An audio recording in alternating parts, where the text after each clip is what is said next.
আগামীকাল সকাল থেকে জাতীয় সংসদ নির্বাচনের ভোট গ্রহণ অনুষ্ঠিত হবে।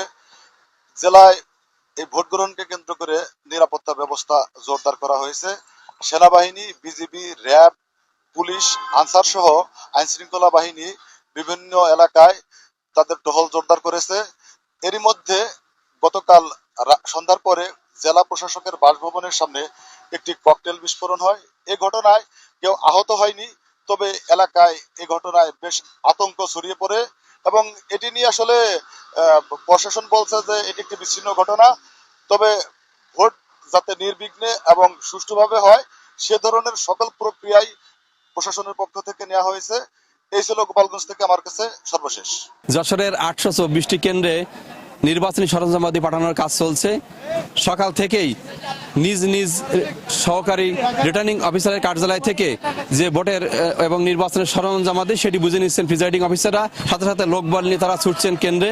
এরই মধ্যে জেলা রিটার্নিং অফিসারের কার্যালয় থেকে বোঝানো হয়েছে যে তারা নির্বাচনে নিরপেক্ষ ভূমিকা পালন করবেন, অর্থাৎ প্রত্যেক আনসার, পুলিশ সহ যে যারা নির্বাচনের দায়িত্বে যে সমস্ত কর্মকর্তারা থাকবেন তাদেরকে নির্দেশনা দেওয়া হয়েছে নিরপেক্ষ ভূমিকা পালনের জন্য। এছাড়া এই প্রথমবারের মতো বেনাপোল আন্তর্জাতিক ইমিগ্রেশন চেকপোস্ট আগামীকাল নির্বাচন উপলক্ষে বন্ধ হবে। এর পূর্বে কখনো ওই ইমিগ্রেশন চেকপোস্ট বন্ধ রাখা হয়নি বলে আমাদেরকে জানানো হয়েছে। এছাড়া আজ থেকে 3 দিনের জন্য বেনাপোল বন্দরও বন্ধ ঘোষণা করা হয়েছে। একই সাথে যে সীমান্ত এলাকা রয়েছে সেই সীমান্ত এলাকায় 2টি কেন্দ্র রয়েছে। একটি হচ্ছে সারসা, সেখানে রয়েছে 102টি কেন্দ্র, এবং যে চৌগাছা রয়েছে সেখানে রয়েছে 82টি কেন্দ্র। এই কেন্দ্রগুলোতে বাড়তি বিজিবি সদস্য মোতায়েন করা হয়েছে এবং যে নজরদারি সেটি করা হচ্ছে, অর্থাৎ সতর্ক অবস্থানে এই সমস্ত কেন্দ্রগুলোকে দেখা হচ্ছে।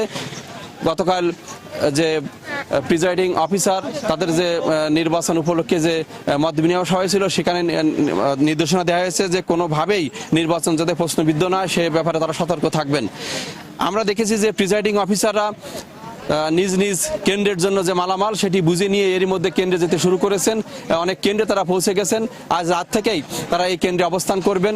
সব কিছু মিলে নির্বাচন যাতে সুষ্ঠু এবং নিরপেক্ষ হয় সেই ব্যাপারে রিটার্নিং কর্মকর্তা সহ সংশ্লিষ্ট যে নির্বাচন অফিসার রয়েছেন, দায়িত্বপ্রাপ্ত রয়েছেন, তারা আমাদেরকে জানিয়েছেন এখন থেকে নির্বাচন শেষ না হওয়া পর্যন্ত সতর্ক অবস্থানে থাকবে বেশ বিজিবি, সেনাবাহিনী, র্যাব সহ যে প্রশাসনিক যে সমস্ত বাহিনী রয়েছে সব বাহিনীর পক্ষ থেকে যে সতর্ক অবস্থান সেটি রয়েছে এবং ম্যাজিস্ট্রেটরা এর মধ্যে দায়িত্ব পালন করছেন। সবকিছু মিলে নিরপেক্ষ এবং সুষ্ঠু নির্বাচন গ্রহণের লক্ষ্যে এই যে পরিবেশ সেটি এখনো পর্যন্ত যশোরে রয়েছে।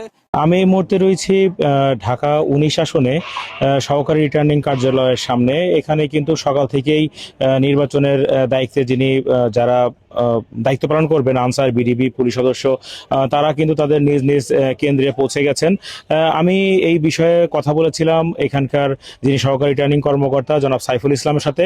তিনি আমাদেরকে যেমনটি জানিয়েছেন যে এখানে 3 জন জুডিশিয়াল ম্যাজিস্ট্রেট সহ 9টি মোবাইল কোর্ট এখানে পরিচালিত হবে এবং নির্বাচনের দিন যাতে কোনো প্রকার কোনো সহিংস ঘটনা না ঘটতে পারে এই জন্য অর্থাৎ আর্মির 10টি ইউনিট, ডিবির একটি টিম এবং আনসার একটি ব্যাটালিয়ন এবং সিসি ক্যামেরা কিন্তু বিভিন্ন কেন্দ্রে উপস্থাপন রাখা হয়েছে এবং যে কোনো প্রকার পরিস্থিতি মোকাবেলার জন্য আইন শৃঙ্খলা বাহিনীর, রক্ষাকারী বাহিনীর সদস্যদের পাশাপাশি প্রশাসনের সর্বোচ্চ গুরুত্ব রয়েছে এবং তারা আমাদেরকে যেমনটি জানিয়েছেন যে এখন পর্যন্ত কোনো প্রকার এই আসনটিতে সহিংস কোনো ঘটনার খবর পাওয়া যায়নি এবং আগামীকাল সুষ্ঠু এবং সুন্দরভাবে একটি ভোট উপহার দিতে পারবেন বলে জানা গেছে। এই ছিল সাভার থেকে আমার কাছে নির্বাচনের সর্বশেষ তথ্য।